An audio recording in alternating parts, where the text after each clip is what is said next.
নমস্কার বন্ধুরা, আমি তুহিন আর আমার কিচেনে আপনাদের সবাইকে স্বাগত। আজকের রেসিপি শীতল শুটকির একটা দুর্দান্ত রেসিপি, যেটা শীতের শেষে শিমের বীজ দিয়ে বানানো হয়। এই শিমের বীজ দিয়ে শীতল শুটকি অপূর্ব লাগে খেতে। যারা যারা এইভাবে রান্না করে খেয়েছেন তারাই জানবেন কতটা টেস্টি হয়। আমি সেইভাবেই আজকে শীতল শুটকি আর শিমের বীজ দিয়ে একটা তরকারি রান্না করে দেখাবো। চলুন দেখে নেওয়া যাক। শীতল শুটকি বানানোর জন্য প্রথমেই যেটা নিতে হবে সেটা শিমের বীজ। এই যে মোটা মোটা শিমের বীজ, এগুলো বাজারে দেখবেন আলাদা করে কিনতে পাওয়া যায়। এটাকে নিয়ে এসে ভালো করে ধুয়ে নিতে হবে। ভালো করে ধুয়ে নিয়ে এইবার দেখুন আমি কিভাবে ছালটা ছাড়াচ্ছি। ভেতরের শ্বাসটা নিতে হবে, মানে শুধুমাত্র শ্বাস, ওপরের চোখলা কিন্তু অনেক শক্ত হয়, সেটা নেওয়া যাবে না। একটা বাটির মধ্যে এই ভেতরের শ্বাসগুলো এক এক করে রেখে দেবো। ঠিক এইভাবেই সব কটা আমি ছাড়িয়ে নেব। ছাড়িয়ে নিয়ে দেখুন পরিমাণে কতটা কমে এসেছে, কারণ ওপরের চোখলাটাই প্রচুর পরিমাণে বেরিয়ে যায়। এরপর সঙ্গে নিয়ে নিয়েছি 250 গ্রাম শিম। 250 গ্রাম শিমকে আমি ভালো করে দুপাশ ছিলে একটু মিডিয়াম সাইজের টুকরো করে কেটে নেব। দেখুন কিভাবে আমি কাটছি, ভিডিওতে একটু ফলো করুন। বেশি পাতলাও না, অত্যাধিক মোটাও না, মিডিয়াম সাইজ করে স্লাইসগুলো করছি যাতে খুব সুন্দরভাবে রান্নাটা হয়ে যায়। সেমভাবে শিমের বীজ সহ দেখুন শিমটাকেও ছাড়িয়ে নিয়েছি। দুটো ঠিক এইভাবেই কিন্তু একসাথে ছাড়িয়ে নিতে হবে এবং ভালো করে কিন্তু ছাড়ানোর আগে জল দিয়ে ধুয়ে নেবেন। ছাড়ানোর পর কিন্তু ধুতে পারবেন না, অর্ধেক জিনিস কিন্তু বেরিয়ে যাবে এখান থেকে। এইবার নিয়ে নিয়েছি কিছু পরিমাণ শীতল শুটকি। এটা হচ্ছে পুঁটির শীতল। এবার এটাকে ভালো করে আমি পরিষ্কার করে নিয়েছি।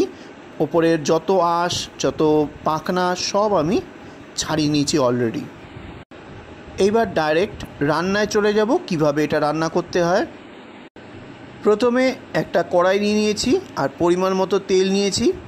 এর আগেও আমি এই তেল দিয়ে মাছ রান্না করেছিলাম, তাই একটু অপরিষ্কার লাগছে। আমি কিন্তু এই তেল নষ্ট করিনি।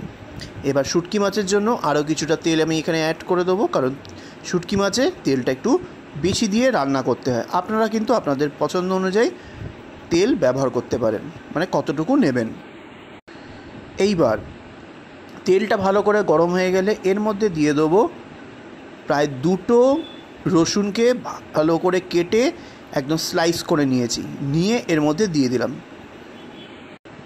রসুনটা ততক্ষণ ভাজতে হবে যতক্ষণ না পর্যন্ত হালকা ব্রাউন কালার আসবে। প্রথমে রসুন দেওয়ার কারণ হচ্ছে এই রসুনের ফ্লেভার পুরো তেলের মধ্যে মিশে যাবে। এতে শুটকি মাছটা খেতে কিন্তু দুর্দান্ত হবে এবং শুটকি মাছের যে দুর্গন্ধ বা গন্ধ যেটাই বলুন সেটা কিন্তু অনেক কমে যাবে। দেখুন রসুনটা হালকা ভাজা ভাজা হয়ে গেছে। এইবার দিয়ে দেবো 3টে মিডিয়াম সাইজের কুচি নেওয়া পেঁয়াজ। পেঁয়াজটা কিন্তু একদম মিহি করে কাটিনি, একটুখানি মোটা করে কেটেছি, কারণ শুটকি মাছে একটু পেঁয়াজটা ভাতের সঙ্গে খেতে দারুণ লাগে। এবার পেঁয়াজটাকে ততক্ষণ ভাজতে হবে যতক্ষণ না পর্যন্ত স্বচ্ছ হচ্ছে, মানে ট্রান্সলুসেন্ট হচ্ছে এবং মানে একটুখানি পিঙ্ক কালারের এসে যাচ্ছে, লাইট পিঙ্ক। পেঁয়াজটা ভাজতে ভাজতে যখন লাইট পিঙ্ক হয়ে যাবে তখন এর মধ্যে দিতে হবে কুচিয়ে রাখা শিমের টুকরোগুলো, দিয়ে একসাথে এটাকে ভাজতে হবে। পেঁয়াজের সঙ্গে শিমটাকে কিছুক্ষণ ভেজে নেওয়ার পর মাঝখানে একটুখানি জায়গা ফাঁকা করে নেব, করে ধুয়ে জল ঝরিয়ে রাখা শীতল শুটকিগুলো ঠিক মাঝ বরাবর তেলের মধ্যে ঢুকিয়ে দেবো, দিয়ে একটু শিমগুলো একটু ওপরে ঢেকে দেবো। দেখবেন এই শীতল শুটকি একবারে খুঁজে পাবেন না, একদম গলে যাবে। কিছুক্ষণ ভেজে নেওয়ার পর এবার ওপর থেকে দিয়ে দেবো পরিমাণ মতো নুন। নুনটা পরিমাণ বুঝে দেবেন। এইবার ভালো করে শিম পেঁয়াজ সব কিছুকে একসাথে ভালো করে ভাজতে হবে। দেখুন মাছের কিন্তু আর অস্তিত্ব নেই, পুরো গলে ভর্তা হয়ে গেছে। এইবার দিয়ে দেবো চিড়ে নেওয়া কাঁচা লঙ্কা। এবার বলে দিই, এখানে আমরা একটু ঝাল বেশি খাই, তাই অনেকটা পরিমাণে কাঁচা লঙ্কা ইউজ করেছি। আপনারা যদি ঝাল কম খান সেই অনুযায়ী কিন্তু দেবেন, যে যেরকম ঝাল খেতে পছন্দ করেন সেই অনুযায়ী কিন্তু ইউজ করবেন। আমি এখানে পরিমাণ একেবারে বলছি না। লঙ্কাটা দিয়ে আবারও কিছুক্ষণ সব কিছুকে একসাথে একটুখানি নাড়াচাড়া করে নেব। এই মুহূর্তে কিন্তু ফ্লেমটা মিডিয়ামে রয়েছে। এইবার ওপর থেকে দিয়ে দেবো হাফ চা চামচ কাশ্মীরি রেড চিলি পাউডার। এইবার দিয়ে দেবো হাফ চা চামচ রেগুলার হট চিলি পাউডার, মানে ঝাল লঙ্কার গুঁড়ো। কোয়ার্টার চা চামচ পরিমাণে দিয়ে দেবো টারমারিক পাউডার, মানে হলুদ গুঁড়ো। হলুদ গুঁড়োর পরিমাণটা কিন্তু একদমই কম হবে। তারপর ফ্লেমটা হাইতে দিয়ে ভালো করে একটু ভাজতে হবে কিছুক্ষণ, মানে 1 মিনিট মতো ভেজে নেওয়ার পর দিয়ে দেবো ছাড়িয়ে রাখা শিমের বীজগুলো। শিমের বীজগুলো এর মধ্যে দিয়ে ভালো করে ভাজতে হবে।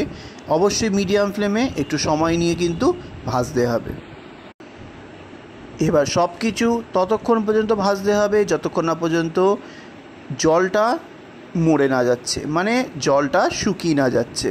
কতটা জল বেরিয়েছে দেখুন পেঁয়াজ আর শিম থেকে।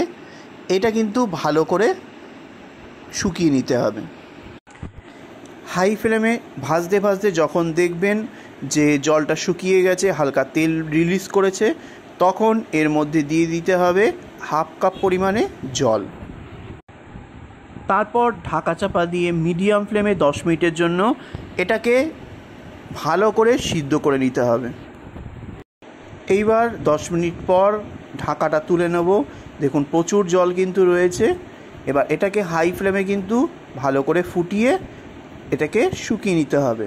এবার শিমটা চেক করে নেব যেটা নরম হয়েছে কিনা। দেখুন সুন্দরভাবে নরম হয়ে গেছে এবং বীজটাও কেটে দেখে নিচ্ছি শক্ত আছে না নরম আছে।